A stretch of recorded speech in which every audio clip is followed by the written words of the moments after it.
Importance of the law of diminishing marginal utility, ये बड़े question के तौर पर नहीं करना, दो एट द मोस्ट 4 मार्क का, इससे ज्यादा एक्सपेक्ट नहीं करना, बट ये आता रहता है एग्जाम में। So let us see law of diminishing marginal utility का इंपॉर्टेंस कंज्यूमर को कैसे है। मैं एक एग्जांपल लूंगा, यहाँ पे सपोजिटली बर्गर का एग्जांपल लिया, ठीक है, ये कैडबरी का ले लो। पहला कैडबरी ने तुमको 10 यूटिल्स दिया और लेट अस एज्यूम पर यूटिल 10 रुपीज है, तुमको 100 रुपीज का बेनिफिट मिला और तुमने 50 रुपीज पे किया। सो तुमको बेनिफिट ज्यादा मिला और तुमने पे कम किया, तो तुम एक एक कैडबरी खाते जाओगे। एक ऐसा वक्त आएगा जो तुम पेमेंट कर रहे हो, तुमको 5 यूटिल मिला, 10 रुपया पर यूटिल है, 5 into 10 50 रुपीज, तुमने पे किया 50, सो इक्वल है। तो एज कंज्यूमर नॉर्मली तुम 4th कैडबरी के बाद में नहीं खाओगे, क्योंकि 5th कैडबरी से तुमको वो बेनिफिट नहीं मिलेगा, और मिलेगा तो सिर्फ 30 रुपए का, और तुम पे कर रहे हो 50 रुपीज। कई बार ऐसे भी होता है कि तुम फॉर एग्जाम्पल यहाँ पे कोई राजा बर्गर है, तुम मैकडोनल्ड्स में जाओ, 500-600 से कम बिल नहीं होगा, उधर जाओ 50-100 रुपए में तुम्हारा पेट भी भर जाएगा। समझ में आ रहा है? So to the consumer he wants to maximise his satisfaction, उसके पास जो पैसा है। सो जब वैल्यू फॉर मनी नहीं मिलता है उसको, तो वो नहीं खरीदेगा। लॉजिक समझ में आ रहा है? सो दूसरा, अच्छा इसमें एक लाइव एग्जांपल देता हूँ। अभी एक टाटा की कौन सी गाड़ी है जो इलेक्ट्रिक व्हीकल है? नेक्सॉन। एक आदमी का 2 साल बाद गाड़ी का बैटरी खराब हो गया, कंपनी ने बैटरी 8 इयर्स के लिए वैलिड रहती, तो उसको रिप्लेसमेंट मिल गया, वेरी हैप्पी। बट जब 8 साल बाद रिप्लेस होगा तो बैटरी का कॉस्ट होगा 8 लाख रुपया। अब ये लोगों को पता नहीं, वो तो वारंटी में आ गया। जब बैटरी खराब हो जाएंगे 8 साल बाद, तुमको नवी गाड़ी नहीं, पुराने गाड़ी में 8 लाख की बैटरी डालना पड़ेगा। तो ई व्हीकल का ये एक प्रॉब्लम भविष्य में आने ही वाला है कि जब बैटरी खराब, लैपटॉप का ले लो, 2 साल बाद बैटरी यदि खराब हुई है और एचपी का बैटरी 4-5 हजार से कम नहीं आता है, देन व्हाट? लैपटॉप तो परफेक्ट वर्किंग कंडीशन में है, बट बैटरी पर इसको चालू रखना पड़ रहा है, 2-3 साल में खराब। So you are spending, of course इसका जो कॉस्ट है उसकी सबसे वैल्यू उतना नहीं है, बट बैटरी कार में 10 से 12 से 15 लाख की कार में आधा तो दाम बैटरी का होगा।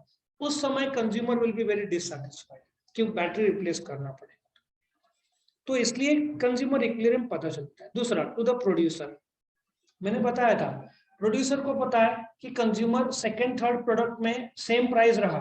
कई बार तुम जब जाते हो तो प्रोड्यूसर बहुत बोलते ना, फर्म रहता है कि नहीं यही दाम में बेचूंगा, उससे कम नहीं।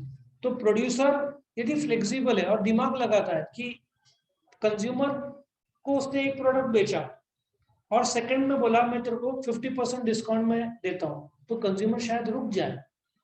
तो प्रोड्यूसर को यह फायदा होता है कि प्रोड्यूसर को पता है कि एक प्रोडक्ट बेचने के बाद वो सेकंड थर्ड प्रोडक्ट, या आजकल ऐसा हो रहा है कि होटल्स का if you want to stay 3 दिन रुको 1 दिन फ्री। सो जो 2 दिन रुकने वाले हैं वो सोचता है एक और दिन रुक जाए तो 4 दिन हो जाए। और इंडिपेंडेंस डे आ रहा है मंडे को, फ्राइडे से सैटरडे संडे मंडे 3 दिन, वो सोचता है थर्सडे को भी एक दांडी मार दो तो 4 दिन का, फ्राइडे को दांडी मार दो, फ्राइडे 4 दिन का स्टे हो जाए, 3+1। ये सब कैलकुलेशन रहता है। तो इसलिए होटल वाले सब बहुत अच्छा इसको टैप करते हैं। और ये थोड़ा ऑफ सीजन है, बारिश का सीजन थोड़ा ऑफ सीजन है, तो यहाँ पे स्कीम्स अच्छे मिलते हैं। इसलिए तुमको इफ मेकमाईट्रिप.com कुछ जगह पे तो एक पैसेंजर फ्री में तुमको, मतलब they will quote 80,000 rupees but 1 passenger goes free with you, तो 40-40 हजार हुआ ना। ऑफ सीजन में ऐसे सब स्कीम्स मिलते हैं, पीक सीजन में नहीं मिलेगा। तो टू द मोनोपोलिस्ट, मोनोपोलिस्ट का सिंपल सा, इंडियन रेलवेज, अभी उनको पता है बारिश का सीजन ऑफ सीजन है, तो अभी रेट थोड़े डाउन कर देंगे, फ्लेक्सी प्राइस, ठीक है। क्योंकि एक कंज्यूमर राजधानी में 3,500-4 हजार देने के बजाय अभी गोवा फ्लाइट तुम चेक करना, 3,500-4 हजार में तुमको गोवा फ्लाइट्स मिलेगा। नवंबर दिसंबर में चेक करना, 8-10 हजार से कम एक फ्लाइट नहीं मिलने तुमको। तो अभी राजधानी ने 3,500-4 हजार रुपए रखा बॉम्बे टू गोवा, राजधानी शायद नहीं जाती उधर, लेकिन कुछ लग्जरियस ट्रेन जाते हैं। तो कस्टमर सीधी बात है गोवा में जाना चाहेगा बाय फ्लाइट, तो what railways can do, they will know कि कस्टमर गोवा जाकर स्पेंड करना चाहता है, ज्यादातर तो लिकर में और ट्रैवलिंग में उसका जाएगा, ठीक है ना। तो इसलिए वो रेट कम कर दिया इन रेलवेज ने, तो chances of him going by train is high. नहीं तो फिर 3,500 का टिकट है लग्जरी का, उसे तो प्लेन में उसी दाम में मिल रहा है, और लग्जरी अलग और जल्दी पहुंचेगा अलग, करेक्ट। सो मोनोपोलिस्ट जो है इंडियन रेलवेज, वो लोग प्राइस कम रख सकते हैं बारिश के टाइम में, price discrimination to the government. Simple सा लॉजिक है। गवर्नमेंट क्या करते हैं कि अभी रिसेंटली टैक्स उन्होंने लगा दिए हैं, बढ़ा दिए हैं। अभी क्या था कि तुम यदि होटल में रूम लेते हो 1,000 से कम कोई जीएसटी नहीं था, माफ था। उन्होंने बोला कि for poor people will exempt, लेकिन आज नोटिफिकेशन आ गया 18 जुलाई या 17 जुलाई से नए रेट्स लागू। अभी 1,000 से कम होटल पे भी 5% जीएसटी। अच्छा, तुम हॉस्पिटल में लग्जरियस रूम लेते हो, पहले जीएसटी मुझे नहीं लगता था, अभी 5,000 के ऊपर उन्होंने टैक्स लगा दिया, जीएसटी 12% शायद लगा दिया, ये आजकल का नोटिफिकेशन। सो गवर्नमेंट को पता है कि जो 5,000 हॉस्पिटल में भरता है उसके लिए यूटिलिटी का या यूटिलिटी ऑफ मनी कम है, तो 5,000 का 6,000 भर देगा, उसको क्या जाता है। तो अभी पहले ओला, ये कौन सा था जो सस्ते में 1,000 से कम लगाता था होटल, वो कौन सा है, ओयो ने बहुत कमा लिया, क्योंकि उस 900 पे रूम रखता था, अभी 900 रखेगा तो भी 5-10% टैक्स लगना ही है ना। तो ओयो को बहुत फायदा हुआ, गवर्नमेंट का 1,000 रुपीज तक जो माफ, अभी ओयो को नुकसान होगा। समझ में आ रहा है, क्योंकि उनके बजट होटल वो माना जाता है, बाकी होटल लग्जरी होटल माने जाते हैं, तो ओयो को बेनिफिट मिलता था, लग्जरी को नहीं। नाउ एवरीबडी इज टैक्स्ड, ये उन लोगों ने कर दिया गवर्नमेंट ने। गवर्नमेंट को पता है कि यूटिलिटी का बराबर इस्तेमाल करेंगे, ठीक है, यूनिवर्सल ट्रुथ। और एक और सच बात है कि तुमको बर्गर बहुत पसंद है, तुम होटल में अनलिमिटेड पैसा भी लेके जाओ, एक ऐसा वक्त आएगा जब तुम उसके ऊपर नहीं खाओगे, डिमिनिशिंग होते ही जाएगा, तुम 15 बर्गर नहीं खाओगे, 3-4 burger and you will be satisfied, ये बहुत अच्छा था। सो ये यूनिवर्सल लॉ है, if you are very hungry you might eat 3-4 burgers, but after 4 burger you will say I'm very happy, peaceful, you are fully satisfied, ये universal law है। Basis for other economic law, see मुझे burger utility, मुझे भूख लगी है, burger में utility है, इसलिए मैं बर्गर का डिमांड कर रहा हूँ, लॉ ऑफ डिमांड आ गया, बर्गर को बनाना पड़ेगा, इसलिए लॉ ऑफ सप्लाई हो रहा है। सो डिमांड चैप्टर से पहले, डिमांड इज चैप्टर 3A, ये 2 चैप्टर नंबर 2, क्यों यूटिलिटी पहले आया, क्योंकि तुमको भूख लगी है, उस वस्तु में क्षमता है तुम्हारा भूख पूरे करने की, उस वस्तु में यूटिलिटी है, तब जाकर तुम डिमांड करोगे। सो बेसिक लेवल पे नीड आया, तुमको भूख लगी है, उस बर्गर में यूटिलिटी है, और फिर तुम डिमांड करोगे। सो utility will always come before the demand, and utility is the basis for other laws, like law of demand. मैं डिमांड कर रहा हूं क्योंकि यूटिलिटी है, डिमांड कर रहा हूं तो किसी को बनाना पड़ेगा सप्लाई, और फिर उसके बाद लॉ ऑफ वेरिएबल प्रोपोर्शन, ये सब लॉस यूटिलिटी के बाद आते हैं, करेक्ट। पैराडॉक्स ऑफ वैल्यू, ये बड़ी यूनिक चीज है, पैराडॉक्स ऑफ वैल्यू।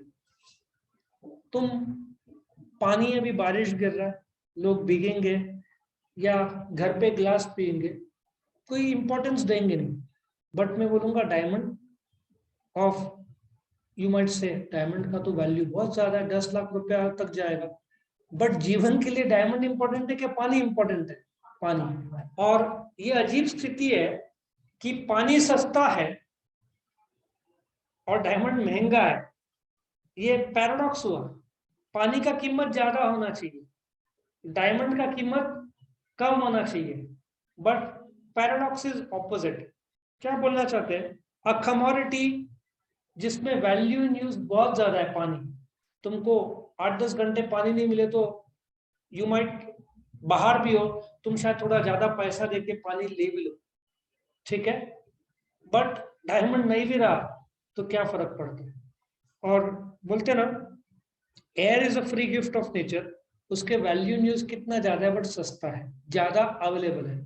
तो एक प्रकार का ये पैराडॉक्स ऑफ वैल्यू बताता है कि पानी बहुत ज्यादा अवेलेबल है बट उसकी कीमत नहीं है, और डायमंड शॉर्टेज में है, तुम उसको आसानी से खरीद नहीं पाओगे, तो उल्टा तुम बोलते ना उसका कीमत ज्यादा है, यूज डायमंड का कुछ भी नहीं है, ठीक है, और पानी का यूज बहुत ज्यादा है बट उसकी वैल्यू कम है। तो ये जो पैराडॉक्स ऑफ वैल्यू ये बताता है, और सीधा लॉजिक इसका शॉर्टेज से आता है, स्कैर्सिटी से आता है। डायमंड आसानी से मिलता नहीं है। 1 टन मिट्टी 90 फुट या 90 मीटर मिट्टी खोदना पड़ता है तब 1 कैरेट डायमंड मिलता है। डायमंड जमीन के नीचे 1 टन तक मिट्टी खोदोगे और 90 मीटर नीचे जाओगे तब मुश्किल से तुमको 1 कैरेट या मिलेगा। सो इतना है, इंडिया में तो है ही नहीं। तुमको मिलेगा कनाडा में, रशिया में, और सबसे वर्ल्ड में ज्यादा डायमंड्स मिलते हैं साउथ अफ्रीका। इसलिए इंडिया में कटिंग पॉलिशिंग होता है। 90% of the world's diamond are cut, design, polished in India, but production नहीं है इंडिया में। सोना भी 1-2 किलो ही निकलता है इंडिया में, डायमंड तो लगभग नहीं के बराबर। ये सब फॉरेन कंट्रीज को गिफ्ट ऑफ नेचर है, इंडिया को नहीं है। ना पेट्रोल का है, ना डायमंड का है, ना गोल्ड का है। और डायमंड में भी 90% जो कट पॉलिश इंडिया में होता है, उस 90% का 80% सूरत में होता है। रास्ते में लोग काम करते हैं। 5,000 फैक्ट्रीज है डायमंड के सूरत में। सोचो कितने लाख, कितने 15 लाख लोग मुझे लगता है काम करते हैं। मेरा नंबर शायद कम ज्यादा हो सकता है, बट इतने सारे लोग, शायद नंबर इज 1.5 लाख, मेरा नंबर में कुछ है। सो मेजॉरिटी लोग सूरत में डायमंड्स में ही इन्वॉल्व है, करेक्ट। तो अभी इसको लर्न करने के लिए एक स्टोरी बनाया है, अगेन मेरे पुराने स्टूडेंट्स ने मिलकर बनाया है। कैन वी स्टार्ट लर्न करने के लिए। धरती पे कंज्यूमर है, आसमान में producer, sun is the monopolist. I think ये बना सकते हो, उन्होंने आइडिया दिया था उस पर से मैंने इसको जोड़ दिया।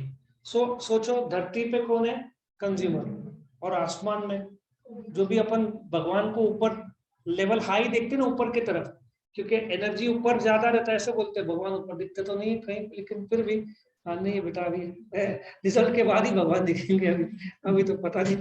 धरती पे कंज्यूमर, आसमान में प्रोड्यूसर। सन का तो मोनोपोली है भाई। सन यदि बंद हो जाए, अभी तो 3-4 दिन के लिए पूरा बंद हो जाए, कंप्लीट शटडाउन, तो इट इज सेड कि 4-5 दिन में धरती तुरंत खत्म नहीं होगा, थोड़ा समय लगेगा, बट 4-5 डेज में एवरीथिंग शुड कोलैप्स। तो धरती पे कंज्यूमर, आसमान में प्रोड्यूसर, सन मोनोपोलिस्ट है, इन सब के ऊपर गवर्नमेंट। फिलहाल तो गवर्नमेंट ही सब मानते हैं। दुनिया का ये यूनिवर्सल ट्रूथ है। वापिस से एक बार, क्या है, धरती पे कंज्यूमर, आसमान में producer, sun is the monopolist, फिर क्या है, इन सब के ऊपर गवर्नमेंट। ये यूनिवर्सल ट्रूथ है, सब पे नेचुरल और इकोनॉमिक लॉ लागू होता है। ये सच बात है। We are governed by laws, और वो लॉज भगवान ने ऐसे बनाया जो ग्रेविटेशनल पुल जो सब जगह सेम है। If you throw an object in there it will come down. ये यूनिवर्सल लॉ है जो नैसर्गिक तौर पर काम करता है, सब जगह सेम है। जीना मरना यही है तो जिंदगी का पैराडॉक्स है। मतलब बर्थ भी इधर और डेथ भी, पैराडॉक्स ही हुआ ना। When you are born to die. When you die, probably you might be reborn somewhere. So last, धरती पे, आसमान में, सन कौन है, मोनोपोलिस्ट, इन सब के ऊपर ये क्या है, सब पे कौन से लॉ लागू होते हैं, नेचुरल और इकोनॉमिक लॉस। इकोनॉमिक तुम कनेक्ट कर सकते हो, और जीना मरना यही है जिंदगी का एक क्या पैराडॉक्स।